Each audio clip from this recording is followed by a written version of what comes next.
All are doing well. देखिए, मोटापा एक ऐसा इशू है जो दुनिया के किसी एक पर्टिकुलर कंट्री में कन्फाइंड नहीं है, बल्कि दुनिया के जितने भी कंट्री हैं वहाँ पे कहीं ना कहीं ओबेसिटी यानी मोटापे का इशू है, और भारत भी इसमें एक्सेप्शनल नहीं है।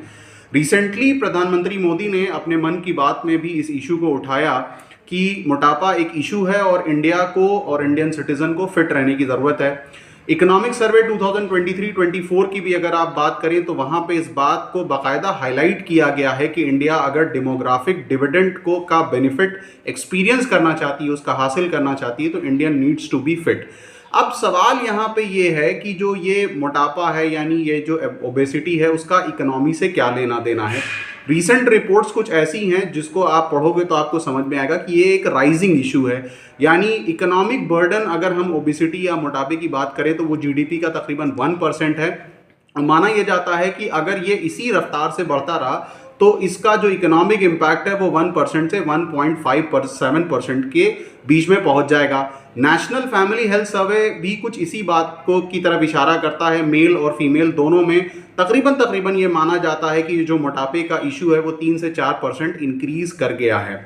अगर हम इस पे बात करें कि ये जो ओबेसिटी का इशू है इसका इकोनॉमिक इम्पैक्ट क्या होता है, तो देखिए इसका अपना कुछ डायरेक्ट इम्पैक्ट है, इनडायरेक्ट इम्पैक्ट है और भी बहुत सारे इम्पैक्ट हैं।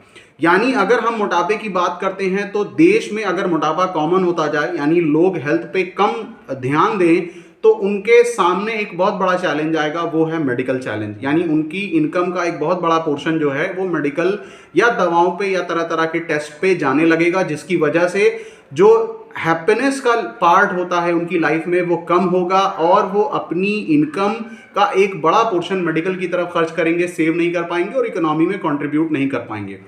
दूसरा जो बहुत अहम इशू है जिसकी से रिलेटेड मैं ये सारी बात कर रहा था वो ये है कि जब बड़ी आबादी अनफिट होगी, बड़ी आबादी को ओबेसिटी का इशू होगा तो वो कहीं ना कहीं अपने वर्क प्लेस से एब्सेंट होंगे, अपने वर्क प्लेस पे लगातार जा नहीं पाएंगे, जाएंगे तो एक लंबे वक्त के बाद जाएंगे, लगातार सिक लीव लेना होगा, एब्सेंट होंगे।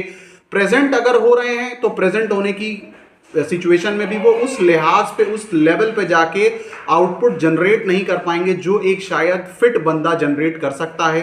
तीसरा एक बहुत अहम इशू है जिसको रेस किया है वो है कि अर्ली रिटायरमेंट का भी, यानी लोग अगर मोटापे की समस्याओं से जूझ रहे हैं तो वो अर्ली रिटायरमेंट लेने लगेंगे। यानी एक बंदा जो कि बहुत ही प्रोडक्टिव है, बहुत अच्छा कुछ कंट्रीब्यूट कर सकता है अपने पर्टिकुलर सेक्टर में, but because of obesity issue वो अर्ली रिटायरमेंट ले लेगा। तो ये एक ऐसा इशू है जो आप में से बहुत सारे लोग अगर कहीं पढ़ें तो सोचेंगे कि मेडिकल एक पॉइंट ऑफ व्यू से है, बल्कि इसका इकोनॉमी में कोई भी लेना देना नहीं है। तो मैंने इस वीडियो के माध्यम से आपको समझाया कि इसका इकोनॉमी से लेना देना है। So next time if you are going और रोड साइड शॉप्स पे आप इस तरीके की जो चीज़ें अवेलेबल होती हैं वो अगर खाएंगे तो ऑलवेज रिमेंबर कि इससे आपकी इकोनॉमी पे भी एक इम्पैक्ट पड़ने वाला है।